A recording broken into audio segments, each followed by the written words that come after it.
सबसे पहले तो ये कहिएगा कि खान साहब ने फौज को मुज़ाकरात की दावत दी थी कि आप अपना कोई नुमाइंदा मुकर्रर करें, हम बातचीत के लिए तैयार हैं, तो उसका कोई जवाब नहीं आया, जवाब नफ़ी में आया है, जिसकी वजह से एक फ्रस्ट्रेशन है, एक मायूसी है, परेशानी है।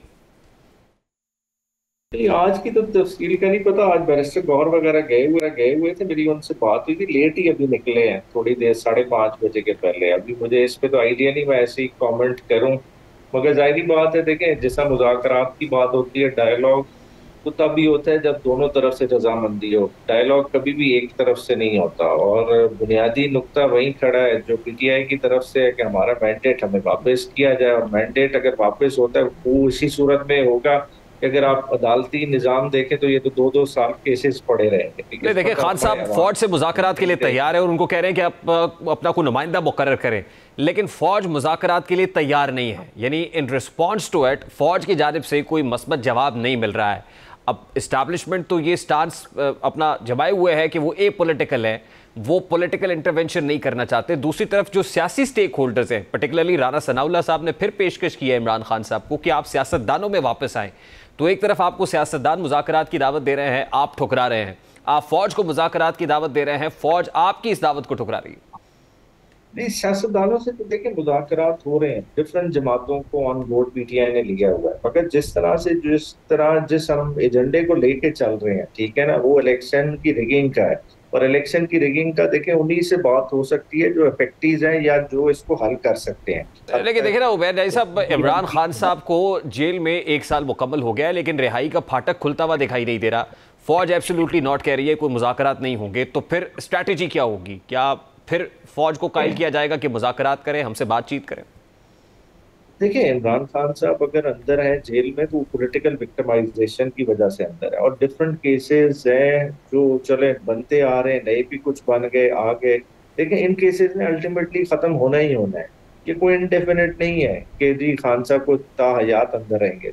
साल उन्होंने मजबूती के साथ गुजारा है। आज तक किसी पॉलिटिकल लीडर ने इस तरह से गुजारा है टाइम पीरियड जो इमरान खान साहब गुजारे हैं। जिन मुश्किलात से खान साहब ये सामना कर रहे हैं, तो आगे भी कोई इतना मसला नहीं है। ज्यादा क्या, ये अलकादिर का केस ही है ना जिसको ये आज हरिडली चला रहे हैं, कोशिश कर रहे हैं उसमें सजा हो जाए, तो उसमें भी सजा नहीं, हो लेकिन जाएगी इसके तो क्या बाद हो मिलिट्री जाएगा। कोर्ट में ट्रायल का इंदिया भी दिया जा रहा है ना, मिलिट्री कस्टडी में चले जाएंगे, ये तो क्रॉस वो तो खान एग्जामिनेशन भी साहब ने मुकम्मल हो जाएंगे। उसके वो बाद नेक्स्ट तो 9 मई दो के हफ्ते केसेस है सर। वो 2 हफ्ते पहले खान साहब ने खुद कहा था कि इनका अगला प्लान है कि मुझे मिलिट्री कस्टडी में ले जाने का। तो देखें, अभी जो एडहॉक जजेस की अपॉइंटमेंट है वो किस लिए की जा रही है? बुनियादी तौर पे तो वो लिस्ट चैलेंज अंडर चैलेंज है, सुप्रीम कोर्ट के सामने अभी पड़ी हुई है कि क्या सिविलियन का मिलिट्री ट्रायल हो सकता है कि नहीं। अभी उस चीज पे भी डिसाइड होना है। नहीं, तो वो लेकिन तो लेकिन उमैर न्याई बेसिकली साहब, लग ये रहा है ना कि इन्वेस्टिगेशन। दबाव तो अल्टीमेटली खान साहब पे है, दबाव इस्टेब्लिशमेंट पे नहीं है, क्योंकि खान साहब मुज़ाकरात की बात कर रहे हैं, खान साहब माफी मांगने के लिए भी तैयार हो रहे हैं, मगर इस्टेब्लिशमेंट कोई जवाब नहीं दे रही। तो दबाव तो आप पर है, देखिए, दबाव इस्टेब्लिशमेंट पर तो नहीं है। दबाव खान साहब के पे किस चीज का दबाव है? देखिए, खान साहब की कोई जायदाद फंसी हुई है। खान साहब का क्या मसला है, क्या फेवर चाहिए देखिए, उन्हें इस खान वक्त? साहब के खान स्टेक्स साहब की बहुत हाई है मिलिट्री ना क्या? सर, नहीं, जायदाद से भी किस बड़ा अंदर प्रॉब्लम है सर। है? नहीं, मतलब बताए ना, एक्सप्लेन करें कि सर, देखें उनकी खान साहब को बड़ी सियासी जायदाद फंसी हुई है उमैर न्याई साहब, जो सियासी स्टेक्स है वो सियासी बहुत ज्यादा हाई है, अपने अपने ऊपर केसेस भी हैं, इस फिर उनकी अहलिया साल के के ऊपर भी केसेस हैं। देखें, इस साल में खान साहब ने जो ये प्रोसेस से गुजरे हैं ना, खान साहब कभी भी अपना पॉलिटिकल कैरियर दांव पे नहीं लगाएंगे। खान साहब ने एक चीज को डिसाइड कर लिया है कि उनका उड़ना बिछोड़ना पाकिस्तान में, पाकिस्तान से बाहर उन्होंने जाना नहीं है। और ये वो फैसला कर चुके हैं और बड़ा कैटेगोरिकली बार बार कह चुके हैं। और इसमें ये भी आप लिख लें कि खान साहब के जहन में ये नहीं है कि मैंने वजीर आजम ही बनना है। खान साहब आएंगे तो अवाम के वोटों के साथ आएंगे। अगर अवाम लाती है उन्हें एज वजीर आजम तो वो आएंगे।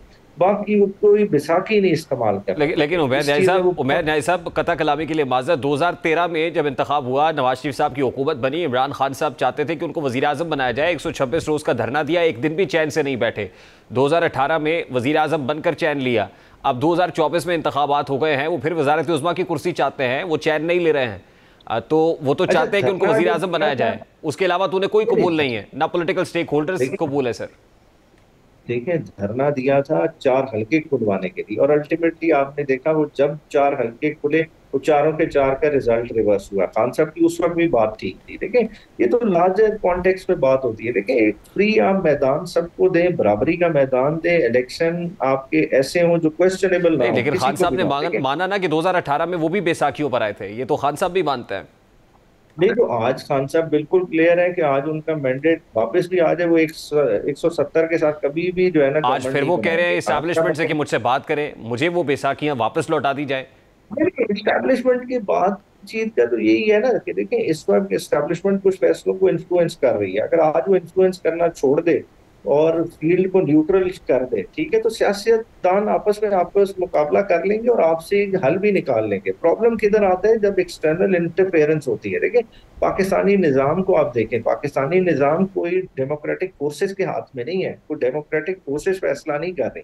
अगर कोई फैसले हो रहे हैं तो वो पार्लियामेंट से हट के हो रहे हैं या कैबिनेट से हट के हो रहे हैं। लेकिन उमर न्याई साहब, लगता ये है कि जो पीटीआई की लीगल टीम है उसको भी उजलत नहीं है। वो पीटीआई की लीडरशिप भी ये चाहती है कि खान साहब अंदर ही रहे, क्योंकि खान साहब के बाहर आने में भी दिलचस्पी कोई नहीं है। तो इस लिहाज से तो उजलत कोई नहीं है अच्छा, फिर। अच्छा, देखिए, पीटीआई की जो लीगल टीम का जहां तक सवाल है ना, देखिए इससे बहुत हद तक जो है ना खत्म हो चुके हैं। देखिए, अब at the end of the day एक ट्रायल जो फुल स्विंग पे चल रहा है वो अल कादिर वाला है, ठीक है। ज्यादा ज्यादा क्या होगा, वही पुराना जज ये वापस ले आए हैं, क्या करा लेंगे? एंड मैक्स एक उसमें सजा हो जाएगी तो वो भी हाई कोर्ट से सस्पेंड हो जाएगी। उस केस में it's a case of no evidence, ठीक है। बाद में जो आप देख रहे हैं रिमांड है 9 मई वाले, वो सारे लाहौर हाई कोर्ट ने सेट असाइड कर दिए। नैब के अब ये दो नए रेफरेंसेस बनाने की कोशिश में, तो at the end of the day इनके पास भी कुछ नहीं है।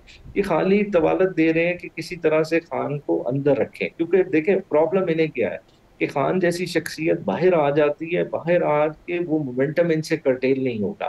खान साहब का खाली बाहर आने के ही मनाजिर इतने बड़े होंगे कि वो ये सिस्टम सस्टेन ही नहीं कर नहीं, सकता। लेकिन इसी सर वो वजह बाहर से ये बाहर खान आते साहब हुए नजर नहीं आ रहे ना। न्याय साहब, मैं यही तो कह रहा हूं कि देखिए, पार्लियामान से कानून साजी भी हो गई। आज इलेक्शन कमीशन ने भी अपना फैसला रिवर्स कर लिया कि सुप्रीम कोर्ट में नजर सानी दायर करेंगे। नशिस्तें भी आपको नहीं मिल रही, वो अपना काम बड़ी खामोशी से और बड़ी तेजी से कर रहे हैं। दूसरी तरफ लग ये रहा है ना, इससे ऑप्टिक्स ये है कि खान साहब बार बार कह रहे हैं कि जी मुझसे बात करें, बातचीत कोई कर नहीं रहा, और वो फ्रस्ट्रेशन है कि बढ़ती चली जा रही है। तो आप अच्छा, तो लूजिंग जो एंड में नजर आ इलेक्शन, रहे हैं सर। नहीं नहीं, देखें, इलेक्शन कमीशन ने जो काम किया है उसको थोड़ा सा पुश मिला है गवर्नमेंट की लेजिस्लेशन पे। जो लेजिस्लेशन उन्होंने की है वो लेजिस्लेशन की है इस ऑब्जेक्टिव से कि शायद उस लेजिस्लेशन के जरिए सुप्रीम कोर्ट की 12 जुलाई वाली वर्डिक अनडू हो जाएगी। वो नहीं अनडू होने लगी। ये कोई कॉन्स्टिट्यूशनल अमेंडमेंट नहीं लाई। ये एक्ट में 3 सेक्शन की इन्होंने तरमीम की है, उसके जरिए कोई सुप्रीम कोर्ट का फैसला तो नहीं रिवर्स होने लगा। इन्हें ये सीटें, रिजर्व सीटें देनी ही पड़ेगी। बस खाली कर क्या रहे हैं कि डिले टैक्टिक्स इस्तेमाल कर रहे हैं। देखिए, सुप्रीम कोर्ट ने जिस दिन भी इसको टेकअप किया, इस एक्ट ने 1 मिनट के लिए सस्टेन नहीं ठीक। करना। बाकी ये इन्होंने खाली थोड़ा सा कवर दिया है कि इलेक्शन कमीशन को किसी तरह से कंटेम्प्ट प्रोसीडिंग